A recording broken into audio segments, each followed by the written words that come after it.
Oh, welcome to part two. Terry, Joseph Parker more or less signed for Frank Warren, and at the 11th hour, Johnny Nelson and Bean managed to talk him round. What do you think to that scenario? And how was Parker favourite month all of a sudden? What do you think? So I'd heard, this is a few weeks ago now, that Joe wasn't going to be fighting Joseph. Like, this has been known for a while. Yeah. And they'd already had the contingency plans for Christian Hammer weeks ago.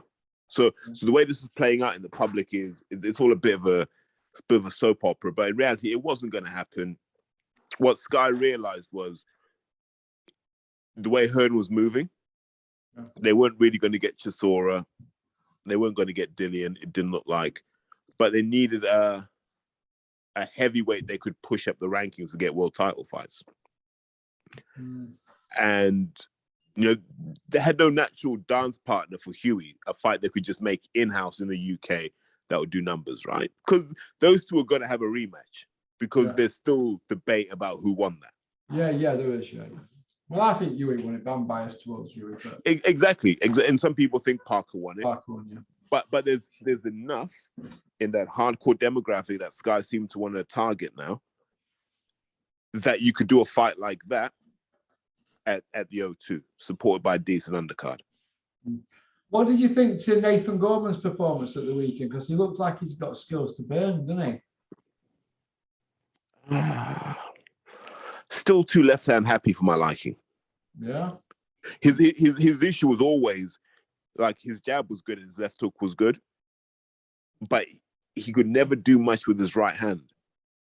And that's why I want to see the evolution of that. So I think at that weight, you've got to be a two-handed fighter because Dubois just exploited that. Do you feel that Nathan Gorman might have some mental problems regarding boxing because he was on about quitting because he lost last time, wasn't he? And he's admitted he's a comfort eater and things like that. Do you think that could be his own detriment down the line to what his skill set is? Because he has got a good skill set. I mean, I've heard backup, so I know his skill's good, isn't it? So. Most fighters have demons, Russ. Yeah. And boxing's literally their way of keeping a lid on those demons. That discipline that boxing requires means that most guys keep a lid on their demons. And it's only when they retire you realize how loose they really were. And he might be one of those, but the reality is this: we're not going to find out until he's tested. And then we'll see if he's got the character to overcome adversity in a 50-50 fight. Then yeah, he's the real deal because, like you said, he's got the skills to burn. But you've got to show you can win when the deck's not stacked in your favor. Could you see such a fight as Nathan Gorman and Dylan White down the line?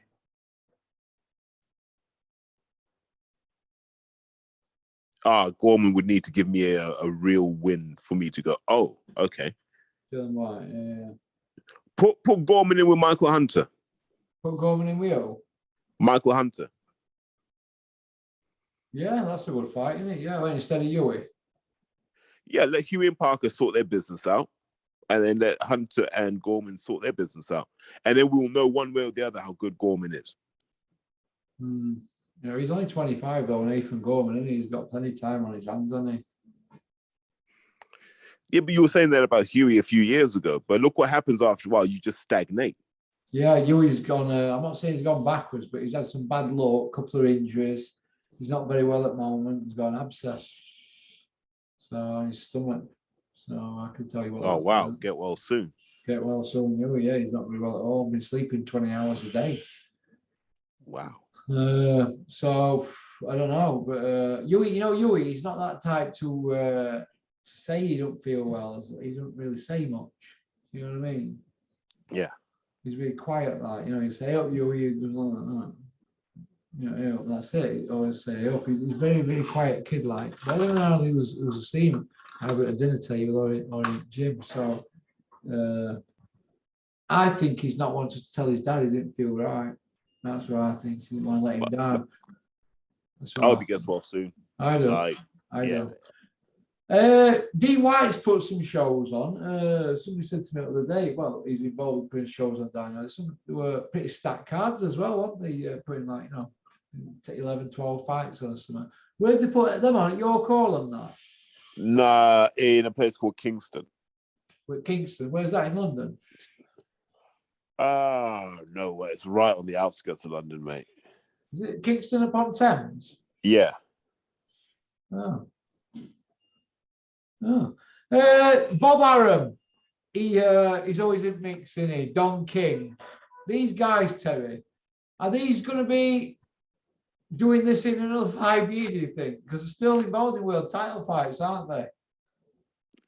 They'll be doing it in another 100 years, Porky. I mean, they won't go away, will they? You can't, well, when you know where all the bodies are, you can do what you want in boxing.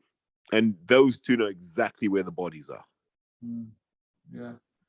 What do you think, Terry, to the beef between Eddie Hearn and Raffle Febbers? I'm from Essex, I'm Raffle Febbers. Eddie Hearn, a beef with Lou DiBella, Leonard Ellaby, Oscar De La Hoya, Al Heyman. He's upset all of them, hasn't he? Oh, man. Shelley Finkel, all big dogs as well. And now he's put himself in a situation where he's having to suck up to Jake Paul just to get a bit of PR. Do you think it's his own doing? Yeah, of course it is. He's from that kind of school. He grew up around the kind of people who teach you, don't burn bridges when you do business. Yeah. He thought, because he had Joshua and he had this person and that person and he had Sky pay-per-view, he thought he could ride roughshod over everyone and then still have to deal with him because of the assets he had. And he's been the same way with DAZN. And if you notice, he's had to wind a lot of it in because DAZN were like, mate, you're messing up the business here. And you were lucky that Oscar's unreliable, or we would have just moved all this business to him. Yeah. But you have to give him credit. That guy's on a plane like every other day. It's not nice, The night airplanes are not nice. It's not much of a life, that is it. I never liked corporate travel when I had to do it. People think it's glamorous and it's cool, but it's literally you land, you got to do something. You might have some dinner in the evening. You sleep, you get up, you got to go somewhere else again. And you're like, I just need all of this to stop. You're an home bird, aren't you, Terry? You like your own comforts, don't you? Well, I like being in Donny. Give me a nice 5-bed on Bawtry Road and I'm good. Bawtry Road, you need some money to live down there, lad. Joe Joyce, we spoke about him before. Do you feel that him and Tyson Fury happens? I mean, Bob Arum seems to think it's going to happen this year, doesn't he? Okay, but for what? What's the point?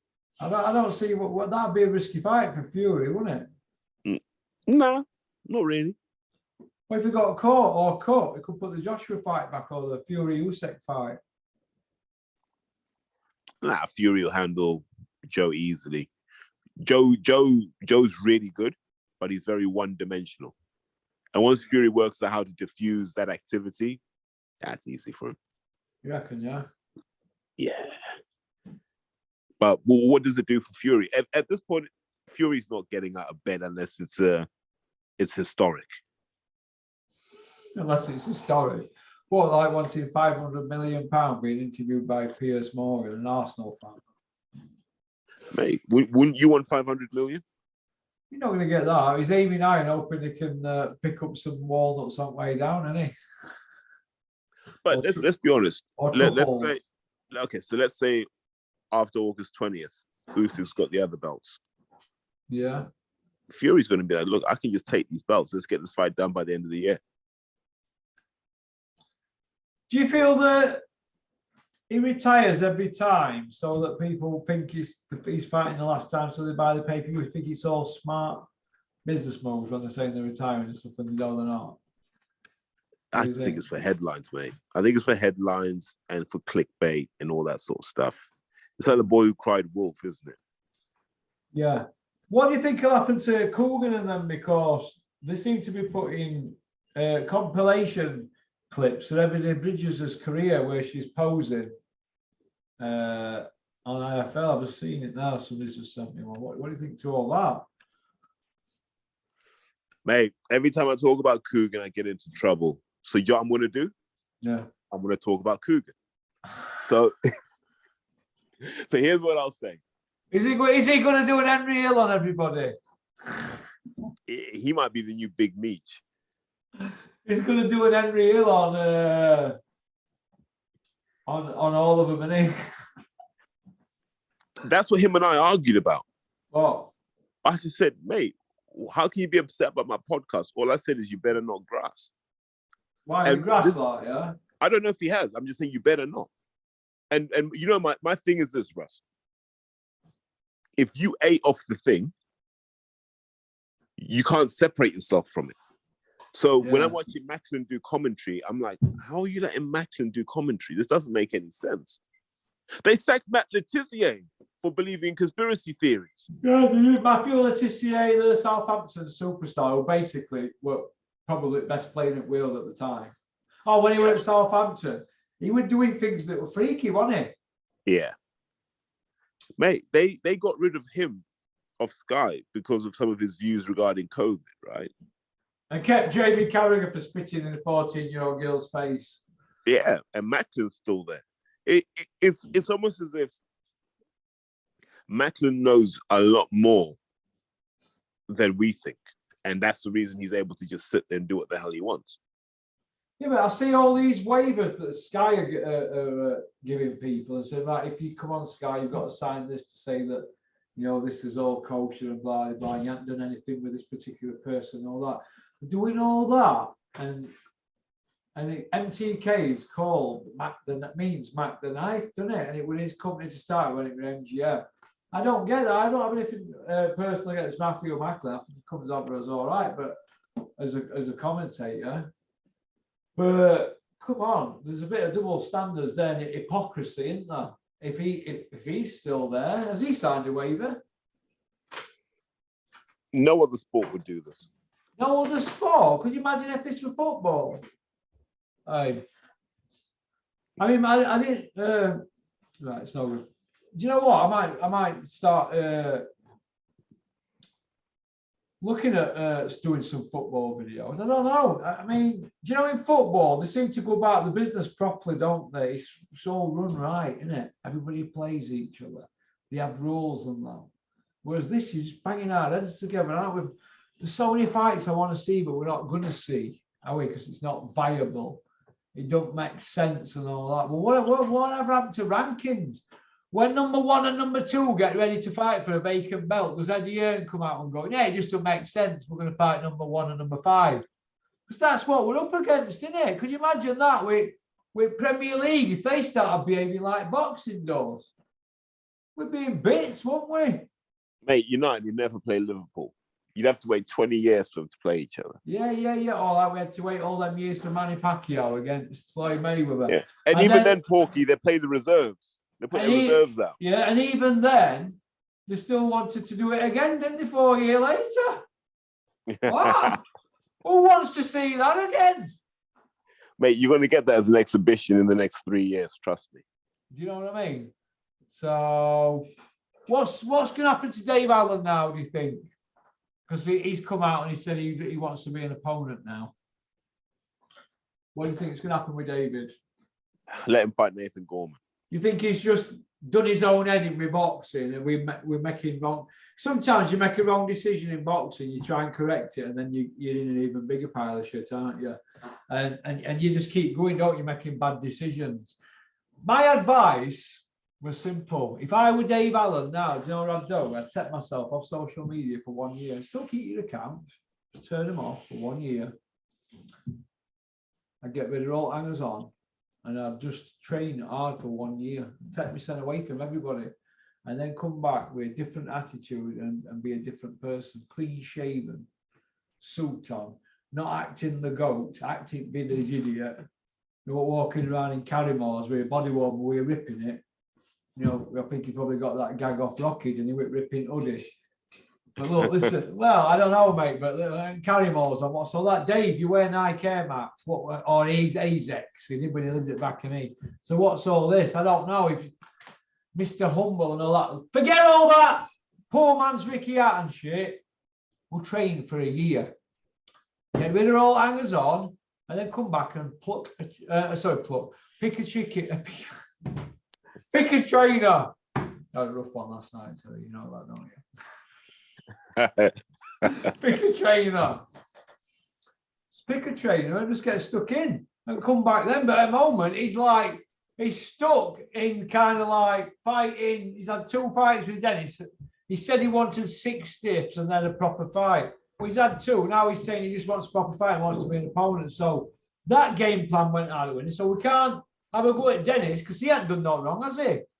If Dave Allen's moving goalposts, Dennis must be like, what am I going to do with him? No change since last time, has it? No, of course not. No. So obviously David's the problem, isn't it? There's something in here. So it being tough and having talent, you've got to pull that talent out, haven't you? He could. He's 31 next. He could have missed the boat, couldn't he? Now, oh, that wasted time. Waste of time. Russ desires everything. You have to want to do this. Yeah, I remember Froch saying to me, "What do you remember when I told you when he went the first Groves fight? I went to his house and he said, "Oh, we're on. He'd been doing treadmill and not road work. He didn't do that for the second one, did he? But there's a time when it comes to end where it's the end, isn't it? Clinton that same thing, cutting his run, they were cutting corners on his run, at the very end. And I think that's when the desire's gone, innit? I think the desire's gone from David. I think it's gone. When he didn't get that Dubois fight and Eddie Hearn didn't deliver for him, I think it had gone up here then. Because I think he thought, I'm never going to get that again. That's why I think. And I think it's a shame because he put his spilled guts for Eddie Hearn, didn't he? And he treated him like a dog. But I just wonder what you thought, where he goes next. I mean, if it were me, I'd be calling Cash Ali out. Me. Fraser Clark, Nathan Gorman, one of the two. Fraser Clark against Dave Allen. He's only had 1 fight, Fraser. Yeah, but he's been boxing as long as Dave has. Yeah. They're not far off each other age-wise. Yeah. Yeah, I suppose, yeah. I never looked at it like that. They'll know each other well. Let them get at it. Like all of this, we're not waiting, man. The guy's been an elite. Look, Fraser Clark's been an elite athlete for a decade now. We ain't got to wait that long, have we, for him to fight Dave Allen? Yeah, I suppose, yeah. I don't think Fraser Clark would want to risk that fight, though, would he, against Dave Allen? Do you? How does he aspire to be a world champion if he can't beat Dave Allen now? Do you think Dave can win a British still? Against who, though? Nathan Gorman. So I think he's ready for a British. Nathan Gorman. Him and Dave's a good fight. Yeah, Nathan. Yeah. What do you think? Dave against Nathan Gorman? Yeah, then on the Sunday, hot dog eating contest. What about Fabio Wardley against Dave Allen? That's a good fight. Forget Babbitt. Babbitt against Dave Allen would be like the European gimmick, and Dave Allen would be like Euro trash, wouldn't it? But with boxing gloves, wouldn't it? Babbitt against Dave Allen would be Euro trash, wouldn't it? But Dave Allen against Fabio Wardley, if Dave takes it serious, I'm taking it serious now, Eddie. Dave Allen 27.2, Operation White Rhino. I think he could give Fabio Wardley a good run for his money, do you? There are a lot of ifs there. If he trains, if he's dedicated, if he's consistent. Why are we saying that about a professional heavyweight boxer? Or if he trains for it, shouldn't he be training anyway? There you go. Shouldn't he be training anyway? He should be though, shouldn't he? It's his job. Yeah, exactly. Do you know what I mean? So that's why I have a go at Max. When we were over at Nick Manners's and Colin Manners got that medicine ball, he went, and Max's abs, I was like, ah, go on, Colin, go on. And Max was like, oh. And I'm like, oh, Max pulled me. I said, Max, you shouldn't eat so much. You're like a big blancmange. Get fitter. I'm going to bully you into getting fit. Yeah, he's all right, Max. But not Max, you can't have abs like Uncle Big P. Oh my God. Does Max win an English or an area belt? I think you win an area belt. I think he could win an area belt. Hey, if Max fights Perry Howe for an area belt and Perry Howe beats Max, I'm going to jump in River Don because I've had a bet with that Perry Howe. I says Perry, your pony. I'm not going to change. Perry the Promise, Perry the Pony. Pony Perry. Perry, if you win an area belt, I'll jump in River Don at Conisborough. All right, back at Moathouse Way where I used to live. I'll jump in River Don, down there, down side of Riverside Close. Straight in, underwater, up, with a jelly deal in my mouth. Is it eels in there? No, it's rats around there, isn't it? Oh, hope you don't win an area belt, Terry. That'll be awkward for you. How's Martin? Oh, he's all right. Yeah. You're all right. They don't do their thing no more, do they? Nah. Has he lost a bit of interest with boxing now, Martin? Because we're not seeing him do that thing every week. I just feel a little bit shortchanged, Terry. But you know what, Russ? Like, if you go back to like New Age, right? We did that for as long as we needed to do it, and then after a while, other people kind of took the baton and ran with it. So, Martin doesn't have to do much, really. He's a family man, so he does his weekly thing with Steve Goodwin. He does the thing for pitch boxing. He's all good, but he's like me. He's looking beyond, the sport of boxing. We're just looking outside of that now. Where are the real opportunities? Because you can't make a living in this sport. Man. You just can't. Okay. I'm going to throw a few names at you now, and I want you to give me just a one-sentence answer to what next for him, yeah? All right. We'll finish up on this.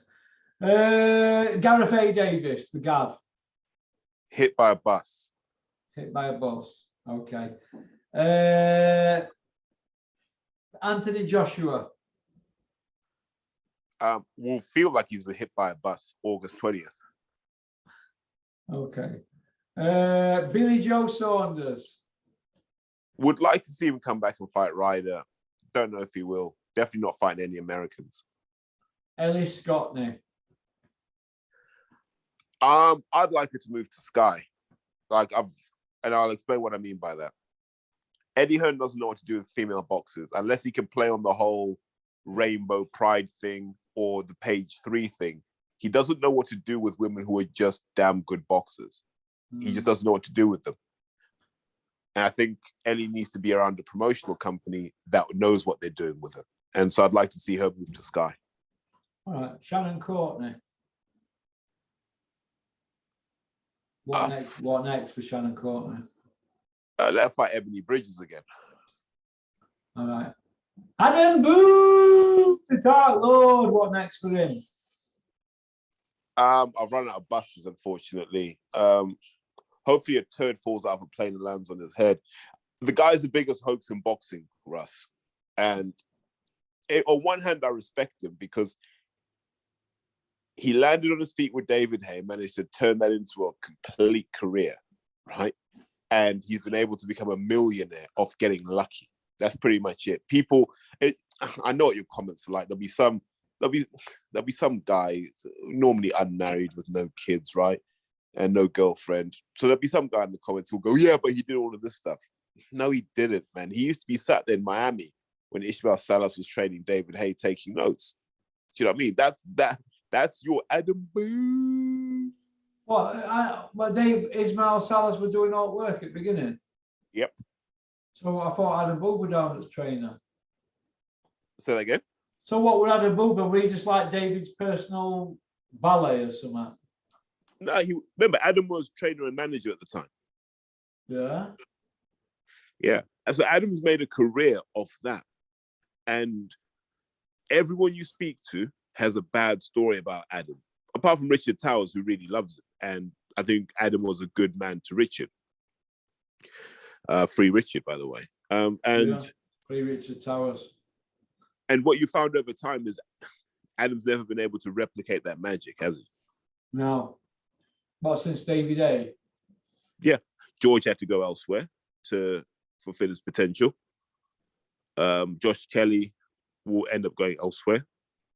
to fulfill his potential. Ellie Scotney had to leave. Ryan Burnett ended up injured, never fulfilled his potential. There's just a list of people. Eubank Jr., Dave Allen, Billy Joe. Yeah. Big Ozzy Omaregi. All these people who've left and just said, nah, Adam ain't what he's cracked up to be. What do you think it is? Is it a money thing? Obviously, he must be a good trainer. He's had world champions, hasn't he? Well, you can go a long way if you're part of the system, Porky. Things tend to land in your lap, don't they? Yeah, so like certain people, like Eddie Earn, he always seems to come out everything smelling of roses, doesn't he? Yeah. Okay. Joseph Parker, what next for him? And Derek Chisora, what next for them? Next. Well, Derek's got a fight, hasn't he, Pula? I hope Chisora retires after Pulev. I can see Pulev beating him, to be honest with you. And I can see it being one of those Chisora performances like Caballel where he'll just look lost, and then that'll be it. We'll be like, oh God. You know, because he goes through that. He's a real boom and bust guy. Remember after Fury battered him after that second fight? Yeah. And he kind of disappeared from the public for a bit, right? And then he always reappears and then disappears. Everybody said he was finished, didn't they, after that fight? Yeah. And then after Caballel, we're like, I don't want to see this guy box again. And then we're back here again. And I don't think he can get motivated for the Pulev type of fights. It's not in him. This is a rematch as well. The first one was terrible. Yeah. So no, not much hope for him. Joseph Parker.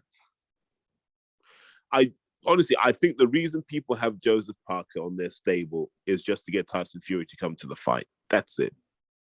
Callum Smith, what next for him? I've forgotten about him. Whatever happened to Callum Smith? Oh my God! Don't ever leave Joe Gallagher if you're serious about your career. He's completely disappeared. Who manages him? Isn't it STN Sport or whoever the hell they are? Paul Reddy. Where's Callum Smith? Paul Reddy, isn't it, who manages him? Where is Callum Smith? On orbit. Is that moon? Has he even fought at light heavyweight yet? Once, yeah, I think one. So Anthony Yard is doing all of these maneuverings, and all these other light heavyweights do all these maneuverings and rising up the rankings. And there's old Callum Smith just in the middle of nowhere. Not good, is it? He's wrapped up, man. He's finished. They'll probably put him on the Joshua undercard. It's like, sorry, we forgot about you. No. All right then, mate. Well, listen, thanks for coming on, Terry. It's been a pleasure. We've had a bit of a catch up. No, mate. Enjoyed it as always. Yeah, I'm off to Hull now. So do what? I'm off to Hull to look at a van with my pal. So cheap van. Said I go halves on it with him if it's cheap. Geezer wants 4 for it. I'm only throwing 1,500 in pot, so we're going through there. Oh my God! Who you put in the back of that?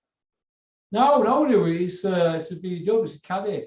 I said, well, all right, but as far as I'm concerned, it's $3,000. If not, I'll go get a cup of soup in Hull. I mean, they are. Well, this is a buyer's market, isn't it? If cars are up for $4,000, you put $3,000 under the nose, don't you? Knock $1,000 off, don't you? Let them feel the fibre of the fabric. If not, that's it.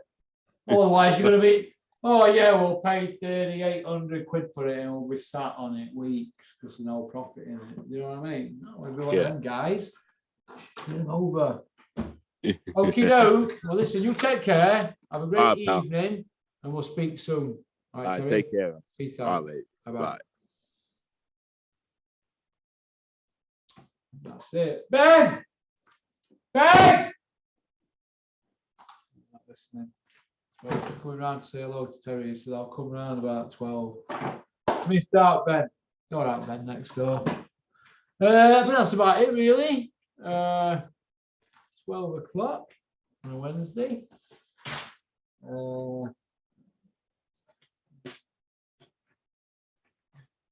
I haven't done a weapon at week this week. Don't know why. Just didn't fancy doing one.